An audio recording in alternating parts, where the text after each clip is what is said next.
Assalamualaikum warahmatullahi wabarakatuh. Perkenalkan, saya Andrea Deborana Rolita dan di sini saya akan mempresentasikan laporan akhir magang saya selama saya melaksanakan magang di Kampus Merdeka Bank Indonesia sebagai data analis.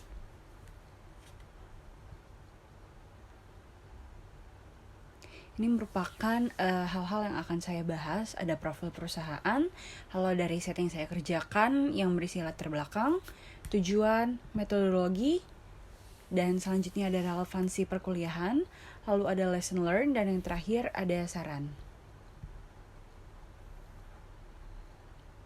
Yang pertama adalah profil dari perusahaan tempat saya magang.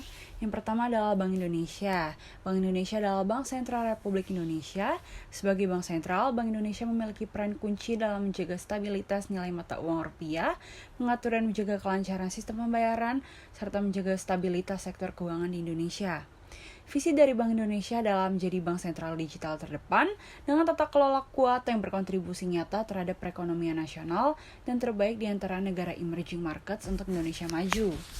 Lalu untuk departemen tempat saya melaksanakan magang adalah Departemen Kebijakan Sistem Pembayaran, yaitu satuan kerja yang melaksanakan fungsi riset, asesmen dan perumusan kebijakan sistem pembayaran dan pengelolaan uang rupiah, serta perizinan sistem pembayaran, dengan memperhatikan inovasi teknologi informasi untuk mendukung stabilitas moneter dan stabilitas sistem keuangan serta pengembangan ekonomi keuangan digital.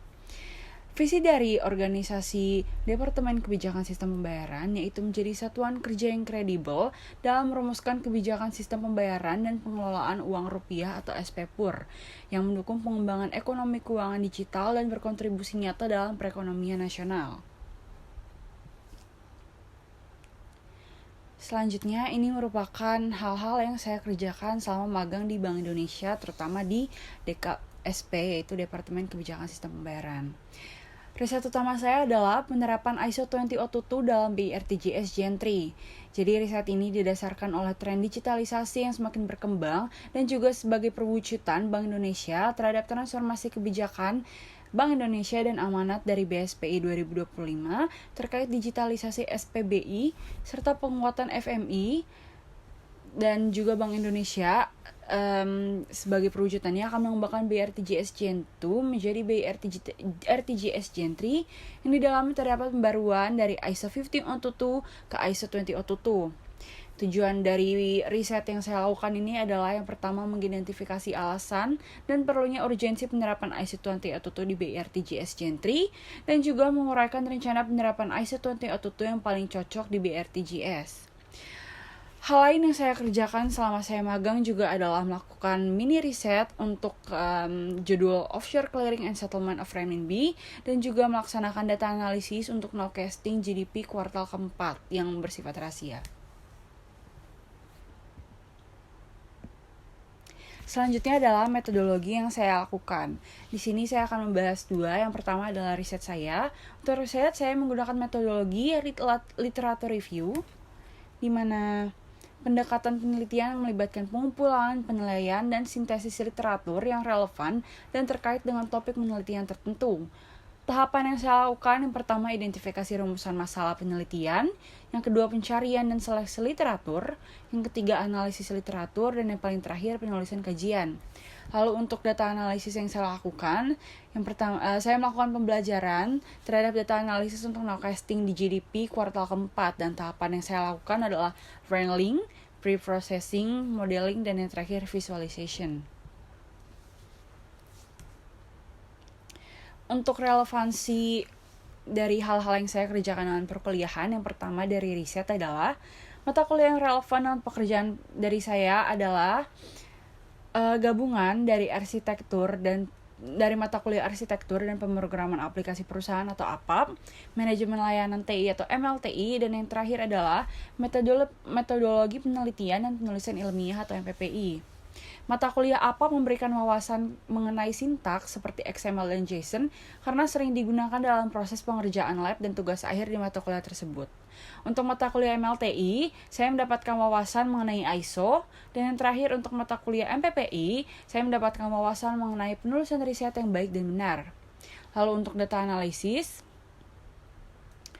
mata kuliah yang relevan adalah kecerdasan artifisial dan sains data dasar atau KSDD, di mana saya melakukan visualizations, wrangling, modeling, pre-processing, workflow, resampling, dan tuning yang telah dipelajari di mata kuliah tersebut. Lalu hal-hal yang telah saya pelajari selama saya magang di Bank Indonesia ini adalah yang pertama, pengetahuan yang saya dapatkan melalui pembelajaran modul Kebank Sentralan 1, Digital Ekonomi, SPP Retail Payment System, Big Data, dan juga Public Speaking. Yang kedua, saya juga mendapatkan soft skill dan kompetisi dasar melalui penugasan riset utama saya, yaitu penerapan ISO 20022 dalam BRTGS Gen 3 dan tugas-tugas lain yang telah saya bahas sebelumnya.